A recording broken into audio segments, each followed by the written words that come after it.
Bien, vamos a dar comienzo a las jornadas con los ponentes que van a participar en las mismas. Y en primer lugar damos paso a José Francisco Albelda, amigo, compañero de batallas y sobre todo un profesional que ha llevado los recursos patrimoniales de la guerra civil a la cima más alta que podíamos esperar. Y creo que hoy nos va a deleitar con una ponencia que nos va a aclarar su trabajo, que no por conocido y por reconocido deja de ser un privilegio para Platges de Nules y para Nules que hoy se presente aquí. Muchas gracias, cuando quieras.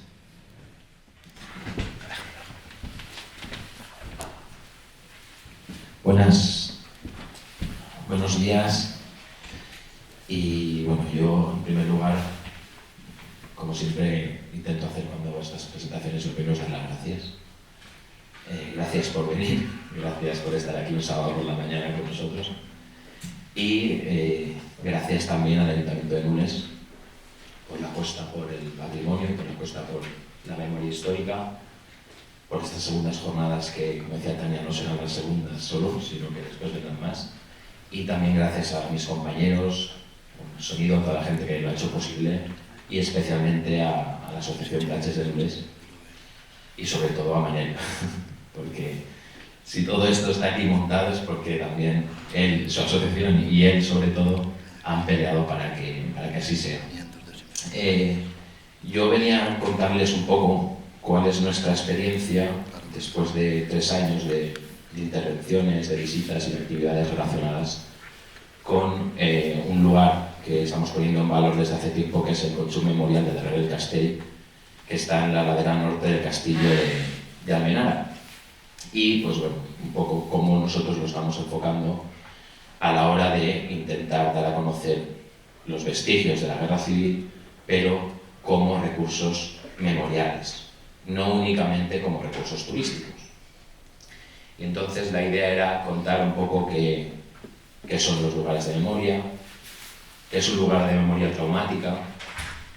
Cuando hicimos la presentación, mi compañera Lara y yo, porque somos dos en realidad, os disculpo también de su parte que no puede estar aquí, pusimos lo del lugar de memoria traumática y pensamos a ver si luego no va a venir nadie, porque llamándolo lugar de memoria traumática, ¿quién va a querer venir luego a ver los restos? Pero bueno, intentaremos que entendáis el porqué. Hablaremos del turismo y la memoria, cómo lo enfocamos nosotros, cómo creemos que es la forma, o una de las formas correctas de hacerla, y qué otras formas nosotros creemos que no son correctas a la hora de dar a conocer los vestigios. Y luego, por último, os enseñaré muy rápidamente qué recursos se pueden ver en el Cotxo Memorial, porque mañana haremos la visita guiada, entonces mañana ya lo podréis ver, y para acabar os pondré un vídeo muy rapidito de 3 minutos para que veáis un poco en qué consiste el Cotxo Memorial. Bueno, ¿cómo se definen los lugares de memoria? ¿Qué es un lugar de memoria? Dependiendo de la definición que utilicemos, básicamente la primera de ellas lo que veréis es que los lugares de memoria son lugares en los cuales se manifiesta esa memoria, se condensa o se materializa, pero sobre todo lo importante es que son lugares que sirven para que una comunidad en el desarrollo local entienda su propia historia, y que entienda su propia historia reciente.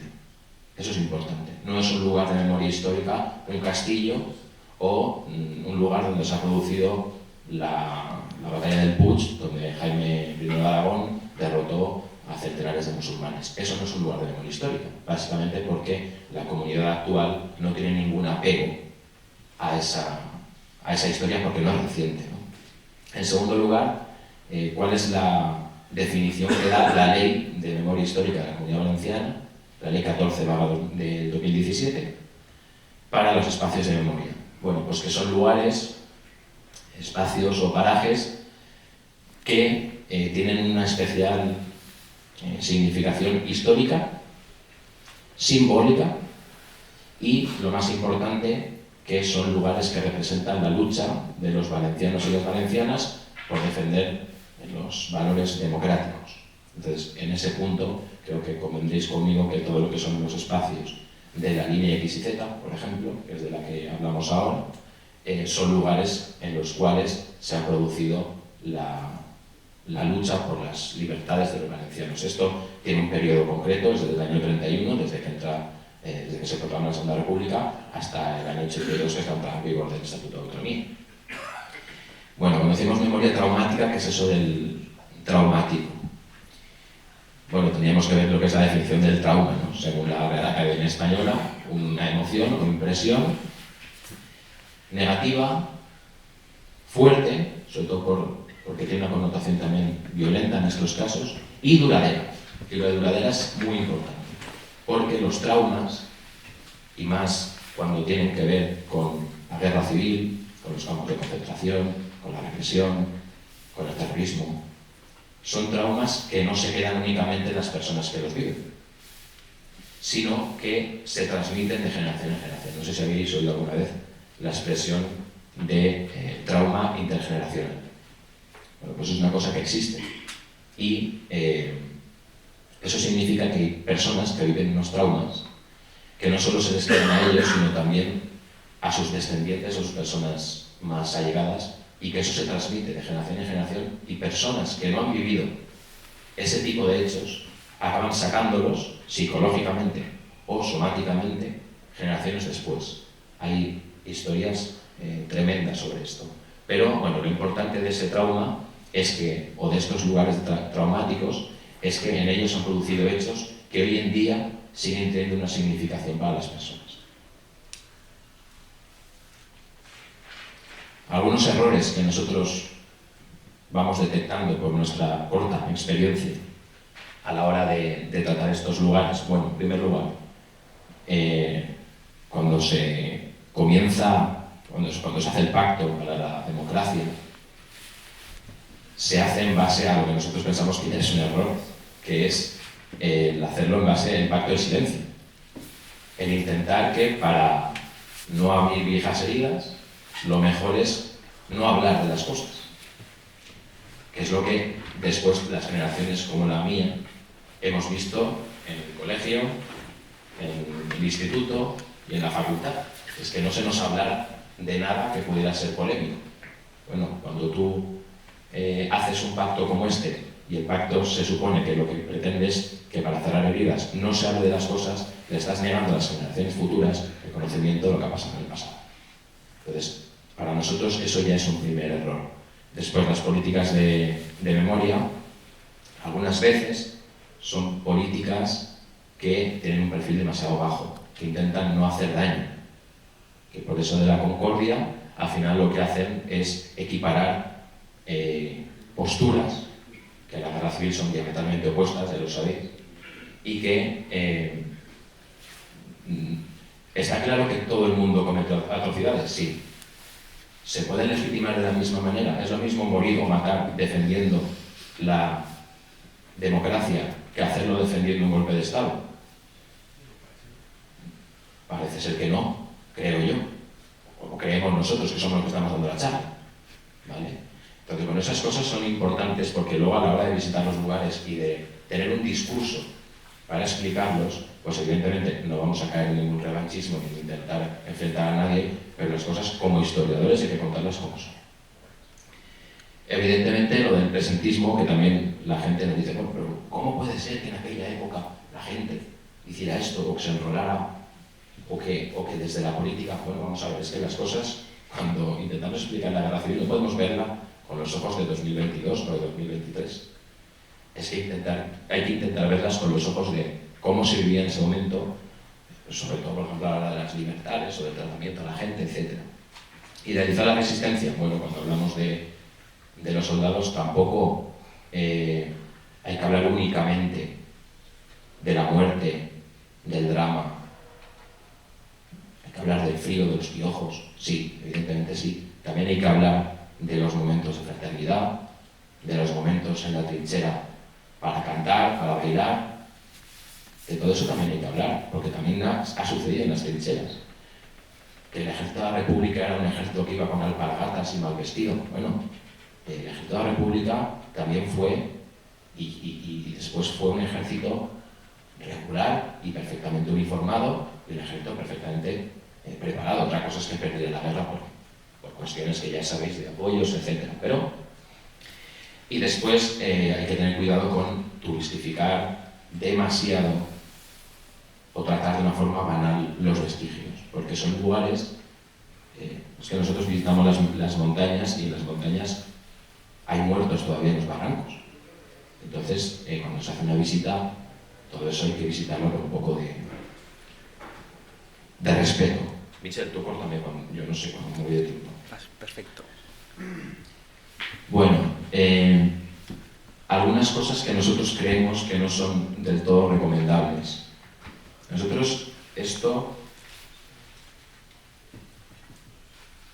no sé. Bueno, lo que veis a la derecha, sobre todo... Bueno, lo que pone a la izquierda es que hay que huir un poco de la comercialización también de estos espacios y de únicamente tratarlos como meras experiencias. Yo he visto, por ejemplo, gente que se dedica a hacer rutas en kayak por el Ebro para ver restos de la Guerra Civil Española. Al final lo que menos importa son los restos de la Guerra Civil Española. Lo que importa es hacer kayak y salir con la familia y pasártelo bien pegando paladas al agua. Bueno, pues eso está muy bien en el embalse de Sitjar, pero para visitar espacios de guerra, yo tengo mis dudas.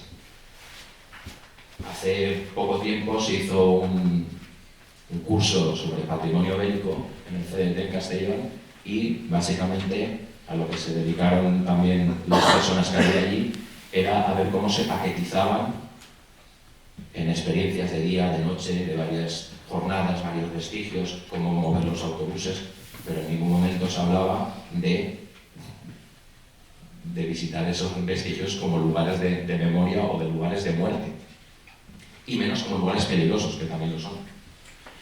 Y luego lo que veía a la derecha directamente está cogido de informes para la visita o para cómo trabajar turísticamente con los restos de organismos oficiales, ¿vale? Como algunas actividades que se recomiendan para tratar el turismo bélico. Primero, talleres de iniciación en arqueología bélica. Yo no creo que nadie haya asistido nunca a un taller con la familia de cirugía veterinaria, que no. Me parece una aberración, ¿verdad? Bueno, ¿y los arqueólogos no somos científicos? Es que la arqueología bélica no es una disciplina que cuesta años de estudiar.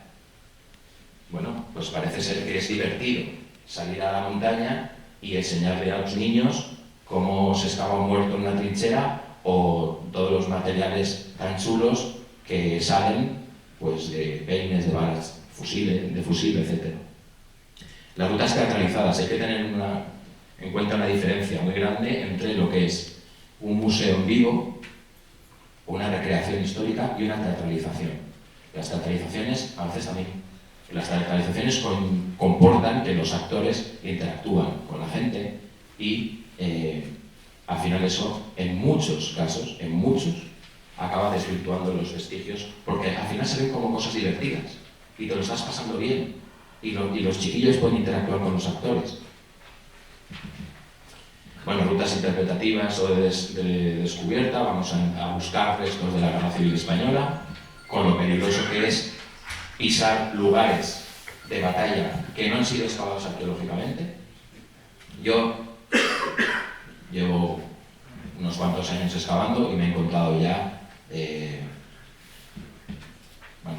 granadas varias, obuses sin estallar, y esto está debajo del suelo que pisa la gente cuando va a hacer estas rutas de descubierta. Rallies fotográficos, pues hombre, para una puesta de sol, para los stands de Almenara, para ir a ver a las garzas o a las cigüeñas me parece muy bien, pero a los flamencos, perdón. Pero tenemos que intentar no ver los restos de la guerra civil como un ente visual, como algo bonito. Y después, incluso, lo último que veis, que ya me parece un poco más heavy, los juegos. Vamos a jugar a las trincheras. ¿A jugar a qué? ¿A qué se puede jugar en una trinchera? hacer chincanas, que vamos a buscar el tesoro por las trincheras. Bueno, pues esto se propone. O concursos, tampoco sé muy bien un concurso de qué.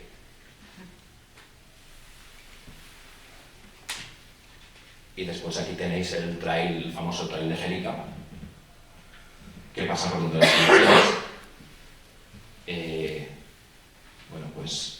A una persona ahí a la derecha que incluso se la está jugando pasando por encima de un madero, porque hay un agujero de un refugio que no se ha excavado en una trinchera y por lo tanto pues además desconoce por encima de donde está pisando. Pero bueno, estas actitudes creemos que no son dignas para espacios donde ha padecido la gente, ¿no? A ver, voy a ir un poco más rápido. Nosotros desde el centro de la línea X y Z de Almenara y por nuestra parte también, cuando intentamos tratar estos vestigios, lo primero es hacerlo desde el punto de vista de la pedagogía. Creemos que los vestigios tienen o pueden mostrar unos valores para la sociedad. Valores de respeto, valores pacíficos, democráticos. Hay que intentar también solo hablar de campañas militares de los grandes generales. Bueno, está muy bien hablar del coronel Menéndez, está muy bien hablar de Gustavo Durán, de Maxor Ciutat. Bueno, está muy bien, pero también hay que hablar de la gente, de los soldados. Hay que hablar de la gente que está en los pueblos, las mujeres, el papel de la mujer, tanto en la trinchera como en las poblaciones, llevando adelante las campañas de naranja, los almacenes, las fábricas de armamento, como enfermeras, lavando la ropa, etcétera, etcétera. Y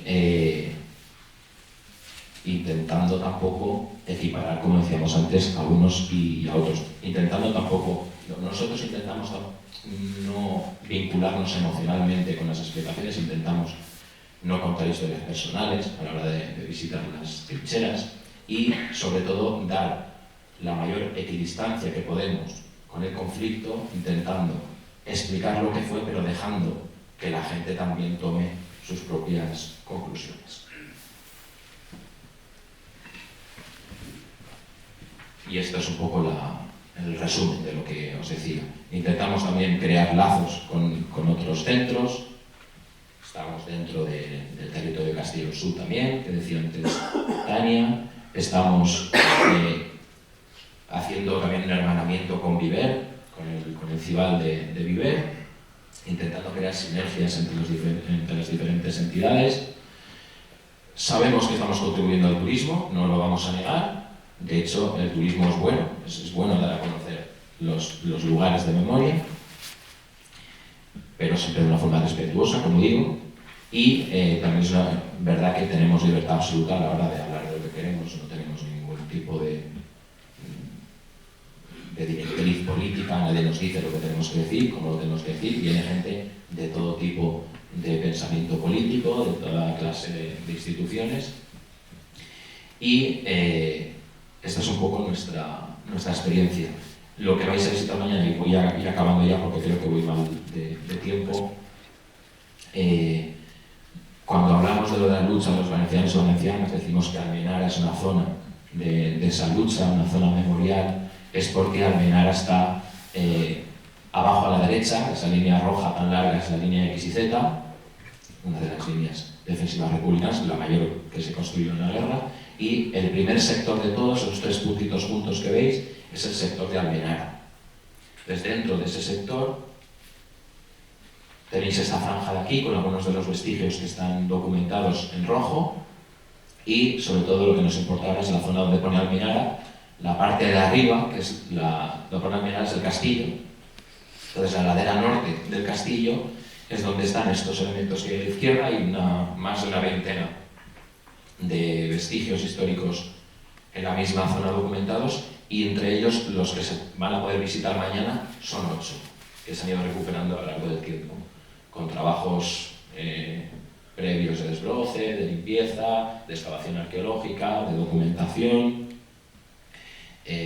sacando los restos que podemos, que ya son muy pocos, porque yo siempre lo digo que el arqueólogo es el último mono, es el último que llega a la trinchera y que cuando llega ya no queda nada. Entonces, tenemos ya muy poco material, pero bueno, algo va saliendo, lo podemos estudiar también, que nos ha permitido también conocer a la gente que estaba fortificando. Ahí, por ejemplo, tenéis dos nombres, Aparicio y Eloy Cambronero, por ejemplo, que son dos personas que estuvieron fortificando. De todo eso queda constancia de los grafitis son memoria. Bueno, marcas de las vigas, cómo tratamos un poco el espacio que se va a visitar, cómo lo acondicionamos para ello, cómo lo musealizamos, en cierta manera, y pues básicamente, y muy rápido, los elementos que se pueden ver: el bloqueo subterráneo, unido a ametralladoras en altura con una trinchera de acceso, otra trinchera con pozos de tiro, que es la que habéis visto con los sacos, unido a ametralladoras y con polvorín, unido de fusilería, un refugio antiaéreo inacabado, no se llegó a acabar, solo se hizo una primera galería, otra trinchera, un parapeto y otro nido en altura. Mañana os vais a tratar de ver cosas, la verdad. Y luego, pues todas las acciones que vamos haciendo para difundir todo eso, pues a través de folletos, de la página web, de las visitas guiadas que se hacen todas las semanas. Llevamos a escolares, a institutos, se hacen visitas también temáticas y se van preparando también nuevas fases. Bueno, pues eso que veis ahí, esa gran trinchera que hay por la parte de abajo que rodea la montaña. Arriba veréis dos zonas que ya están limpias y abajo es la que vamos a limpiar en la cuarta fase, porque esto lleva 3 fases desde el 2020 al 2022, pero este año vamos ya a por la cuarta. Y bueno, pues para acabar simplemente una fotografía. Gente de Almenara satisfecha, como lo podéis ver, satisfechos de poder recuperar su patrimonio. Y pues quería acabar también la charla agradeciendo a toda la gente que en cada campaña está con el pico y la pala volviendo a las trincheras a sacarlas, que bueno, no es un trabajo, no es una tarea agradable ni sencilla, ni es buena para la espalda, pero que al final creo que compensa, ¿no? con creces. Os pongo un vídeo y así con eso acabaré mi charla. A ver.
muchísimo la intervención, sobre todo a mí,